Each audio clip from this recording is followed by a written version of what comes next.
Righto bikers, excuse the cold sore, -17 in Sweden will do that.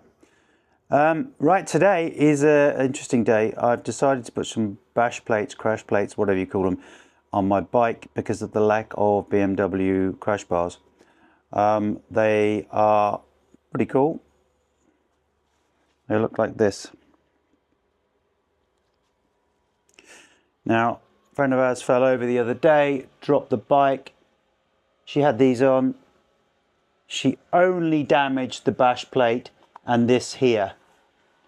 This is 40 quid. This is 260 quid. So, pretty good really. So I'm going to show you how to put them on now. Worth having. Pick them up at Barnstormer in Maidenhead. Ring parts. I'll just ask to speak to Niall. They've got loads in stock. I'll even ship them out for you. Okay, microphone on. Test, test, test. Okay guys, this is a BMW GS. Don't do what I just did, slip with the Stanley blade. This is a bit stupid. These are BMW crash bars, bash plates, whatever you want to call them. What do they call them? They say something in German, which I don't understand. So, let's see what you get in the box for £260.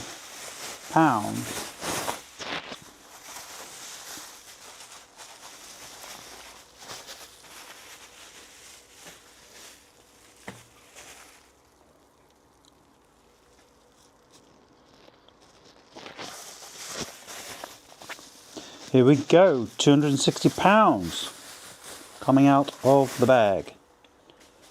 Whoa.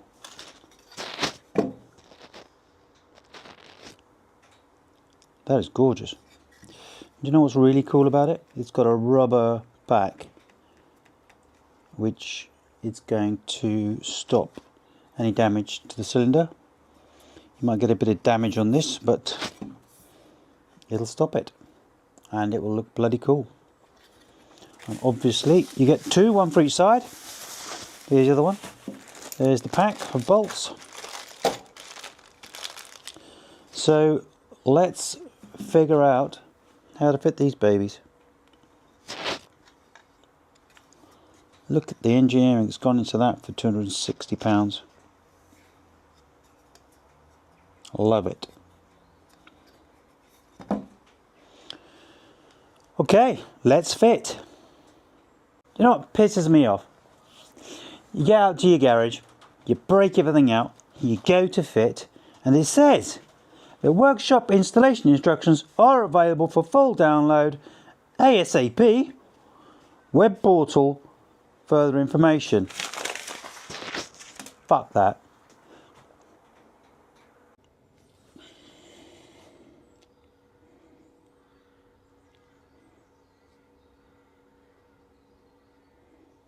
Okie dokie.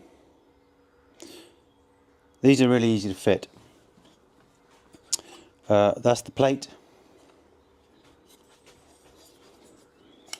That goes on there like that. You have to remove the stud from the exhaust, that nut and that nut. They are tricky to get on, so be patient. There's a rubber section on here which compresses against there and it's quite tight. So watch for a second. Take this out.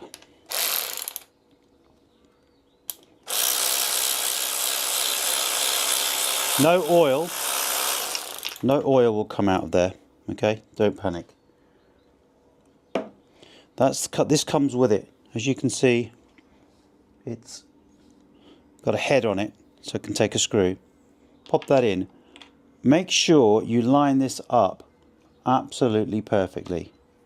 If you don't, I know I go on about it, but you screw that aluminium thread up on there inside, you're going to be pretty hacked off. Now there is a quick way of doing it. Well, that's probably not the approved way.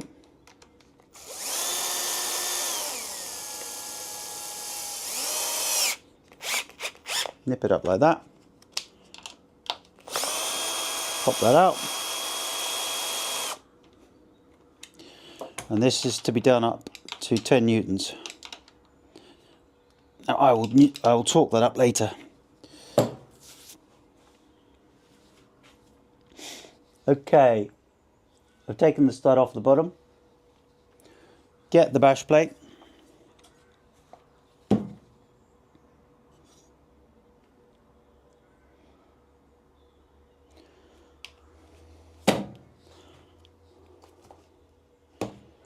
I bloody well lost something, haven't I? No, it's in there. Okay, this tiny little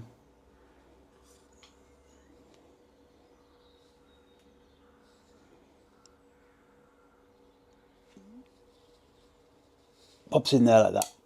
Okay. Pop in this section on the stud first. You must do that. Then this section on the right, pop it over. Be careful not to catch that on there. I've done it, it scratches. Okay. Then get a shoulderless screw in here. Again, put it in by hand.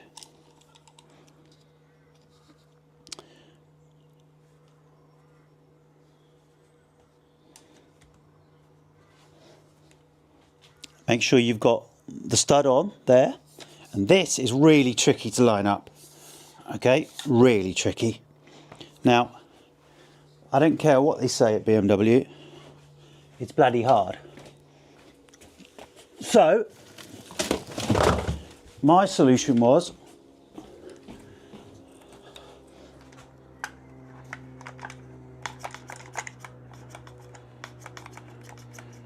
being a builder is compress it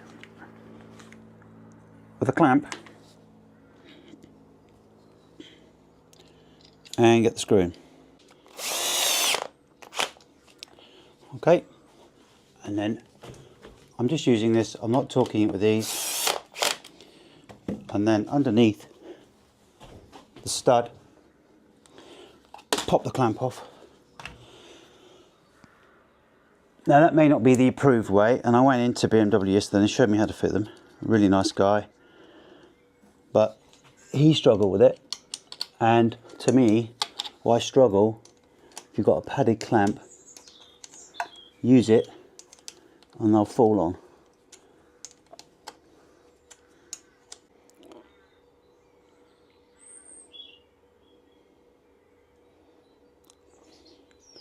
Screw number one, that's the troublesome one. There's the stud underneath. That one. And there's the other one. Pretty easy, worth having. Ask Maria. Only joking, Maria. And they actually look okay.